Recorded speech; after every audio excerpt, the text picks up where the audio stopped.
Hi friends, ఈ రాగి లడ్డు కోసం 1.5 కప్పు రాగి పిండి తీసుకోండి, హాఫ్ కప్పు ఎండు కొబ్బరి తీసుకోండి, 3/4 కప్పు బెల్లం తీసుకోండి. క్వాంటిటీస్ అయితే ముందుగా నేను రాగుల్ని మిక్సీ పట్టుకుంటున్నాను. ఎండు కొబ్బరి ప్లస్ రాగి పిండి రెండు మిక్సీ పట్టుకోవాలి. మీరు రాగి పిండితో చేసుకున్న అంటే బయట నుంచి కొని తెచ్చుకున్న ఇబ్బంది లేదనమాట. ఇంకా ముందుగా అయితే పిండిని తీసేసుకొని పాన్లో స్టవ్ వెలిగించేసుకొని నెయ్యి 2 స్పూన్స్ అంత వేసుకుంటున్నాను.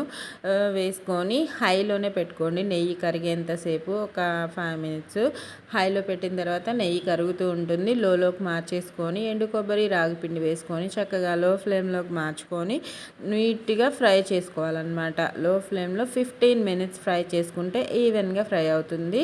ఈలోపు మనం బెల్లం కూడా 3/4 కప్ చెప్పాను కదా, తీసుకొని చక్కగా లో ఫ్లేమ్లోకి మార్చుకొని హై ఫ్లేమ్లోనే ఉడికించుకోండి. బెల్లాన్ని ఇబ్బంది లేదు. ఒక 4 మరుగులు వస్తే సరిపోతుంది బెల్లం కరిగితే. ఓకేనా? ఆ కరిగిన బెల్లాన్ని రాగి పిండిలో వేసేసుకొని స్టవ్ ఆఫ్ చేసి చక్కగా మిక్స్ చేసుకొని ఇంకా కొద్దిగా గోరువెచ్చగా ఉన్నప్పుడు మన రాగి లడ్డూని చుట్టేసుకోవడమే. లడ్డూలు నేను చిన్న సైజు చేసుకున్నాను. మీకు నచ్చిన సైజులో చేసుకొని పిల్లలకైనా పెద్దవాళ్ళకైనా సర్వ్ చేయండి. టేస్ట్ హెల్త్ రెండు బాగుంటాయి. మీకు ఈ వీడియోలో నేను చెప్పిన విధంగా ట్రై చేయండి. యాజ్ టీజ్గా మన లడ్డు రెసిపీ అయితే సూపర్గా ఉంటుంది. నచ్చింది కదా, ఒకసారి ట్రై చేయండి.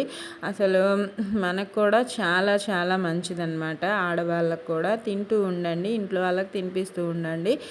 ఆరోగ్యంగా తినండి, సంతోషంగా ఉండండి. చాలా యమ్మీగా ఉంటుంది. అసలు సింపుల్గా అయిపోయే రెసిపీ అన్నమాట. ట్రై చేసిన తర్వాత ఎలా వచ్చిందో కామెంట్స్లో పెట్టండి. Bye friends.